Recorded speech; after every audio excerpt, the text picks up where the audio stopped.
ये दर्द दिल के तमन्ना का सुना तो न बा। ये गाना मेरा फेवरेट है। कहे के तरह से भेजा तो न बा। ये बात तो सच वाले की कि प्यार का होला उनका बुझा तो न बा। इसलिए बदनाम हो गए, इसलिए बदनाम हो गए, हरे चर्चे हमारे सरेआम हो गए। इस पगली ने दिल उस वक्त तोड़ा जब हम इसके प्यार के गुलाम हो गए।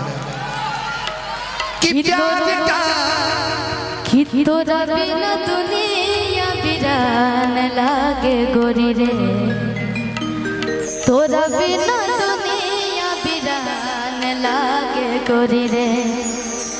जियत शरीरिया बेजान लागे गोरी रे, कि जियत शरीरिया बेजान लागे गोरी रे। तोरा बिना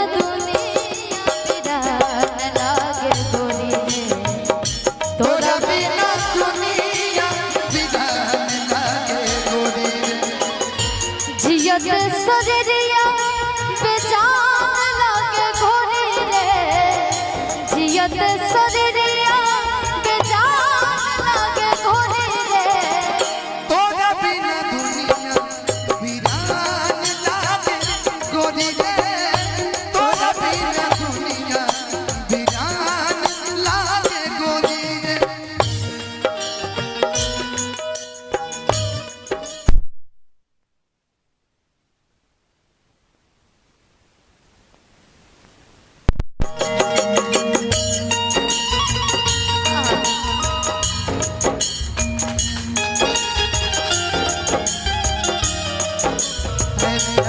तेरी पहली नजर को सलाम, ऐ प्यार तेरी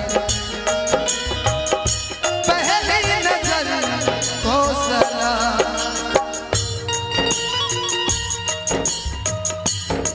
प्यार का होला उनका बुझा तो ना पा, प्यार का होला उनका बुझा तो ना पा।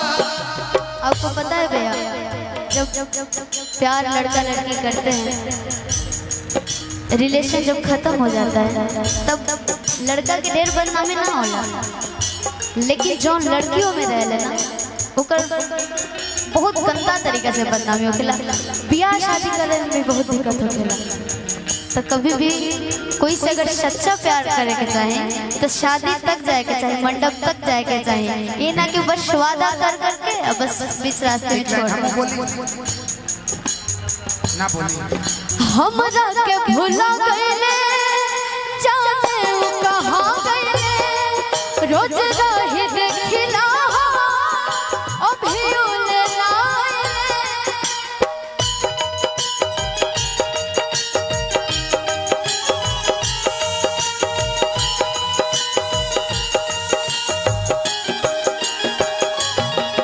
हमरा के भुला गइले जाने वो कहां गइले, रोज रहे देखिला अभी उले लाए।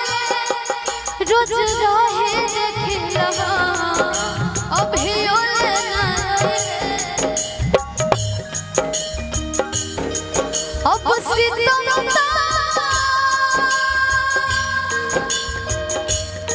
अब सितम सनम के सहा तो न भा। अब सितम सनम के सहा तो न भा। कहे से एक आपने बड़ा प्यारा बात बोला, लेकिन मैं भी एक बात बोलूंगा कि जिंदगी में अगर जीते जी नरक देखना है तो किसी लड़की से सच्चा प्यार कर लो। अगर जिस दिन तुम्हें छोड़ के जाएगी तो उससे बदतर आपकी जिंदगी नहीं हो सकती है। एक बात भैया अगर जीते जी स्वर्ग देखना है तो पगले अपने माँ बाप से प्यार कर लो। सच्चाई है कि जिस लड़की से प्यार करो, हौसला है तो शादी भी करो। वही बात कर रहे लेकिन हैं। अगर वो प्यार कहीं और या मजा कहीं और मार तो तब ये बात करो रहे गो गाना याद भेला का कि ढेर दिन भाई पता न लगे जान हो कहाँ गईला भैला ईद के तू जान हो कि अब हमारा तोहरा प्यार होता अब हमारा तोहरा प्यार केहू कमे पूरा तोरा तब खोज ना तोहार होता लागे मिल गइल बदोसर कोनो यार तब खोज ना तोहार होता प्यार का होला बैरिया पंचायत से अपने जा तो